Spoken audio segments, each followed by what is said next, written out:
क्या आपको भी अपने टैक्सेस समझने में दिक्कत होती है? कितना अच्छा होगा अगर बेहद सरल भाषा में सभी लगने वाले टैक्सेस समझ आ जाएं तो। टैक्स पेयर्स की इस मुश्किल को मद्देनजर रखते हुए भारत सरकार ने न्यू इनकम टैक्स बिल साल 2025 पेश कर दिया है।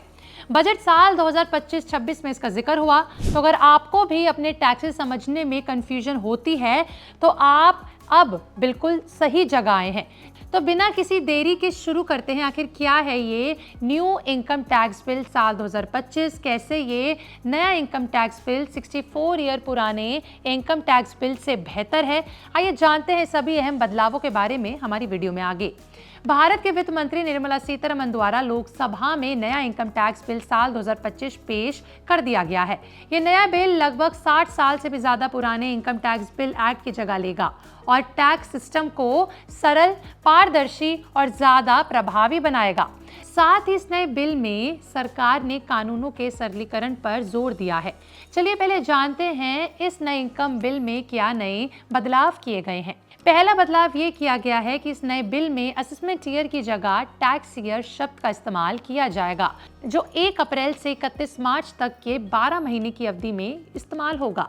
दूसरा ये कि अगर कोई अपना नया बिजनेस या फिर काम शुरू करने जाता है तो उसका टैक्स ईयर उस दिन से शुरू होगा और उसी वित्तीय वर्ष के अंत में खत्म हो जाएगा।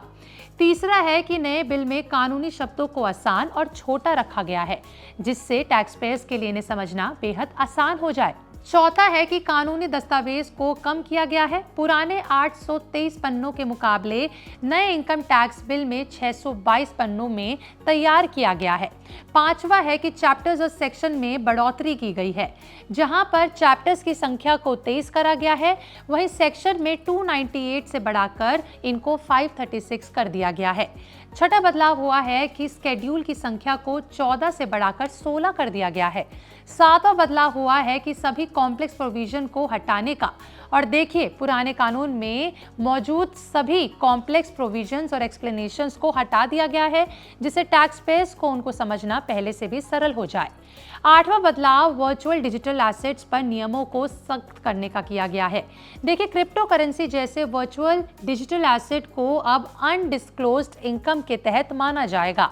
नौवां बदलाव है टैक्स चोरी रोकने के उपाय में। डिजिटल ट्रांजैक्शन और क्रिप्टो एसेट्स पर कड़े प्रावधान पारदर्शी बढ़ाने और टैक्स चोरी को रोकने के लिए लागू किए गए हैं।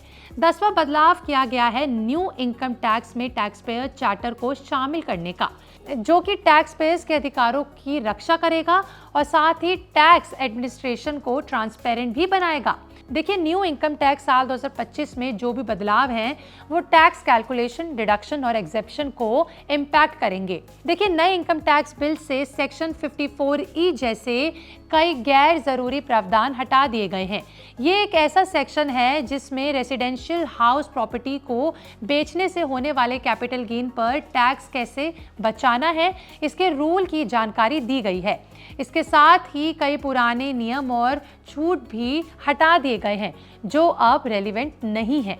वहीं नए इनकम टैक्स बिल साल 2025 में टीडीएस और प्रिजम्पटिव टैक्सेशन से जुड़े प्रावधानों को टैबुलर फॉर्मेट में पेश किया गया है ताकि इन्हें समझने में टैक्स पेयर्स को काफी आसानी हो। नए बिल में डीआरपी जैसे जुड़े प्रावधानों को ज्यादा स्पष्ट किया गया है ताकि इन्हें समझने में आसानी हो और विवादों को सुलझाने में भी मदद मिले। डिस्प्यूट रेजोल्यूशन पैनल यानी डीआरपी में हुए इन अपडेट से मुकदमों को कम करने में तो मदद मिलेगी ही, इसके साथ ही टैक्स से संबंधित सभी विवादों को भी सुलझाने में मदद मिलेगी। देखिए इस नए बिल से सरकार का बस एक ही मकसद है, वो है विकसित भारत का, और ये बड़े बदलाव विकसित भारत की तरफ बढ़े हुए कुछ कदम है। क्या आप भी इसे विकसित भारत की तरफ अच्छा कदम मानते हैं? इन नए कदमों को आपका इस पर जो भी कहना है हमें कमेंट सेक्शन में लिख के जरूर बताएं। वीडियो अच्छी लगी हो तो लाइक शेयर करना बिल्कुल ना भूलें।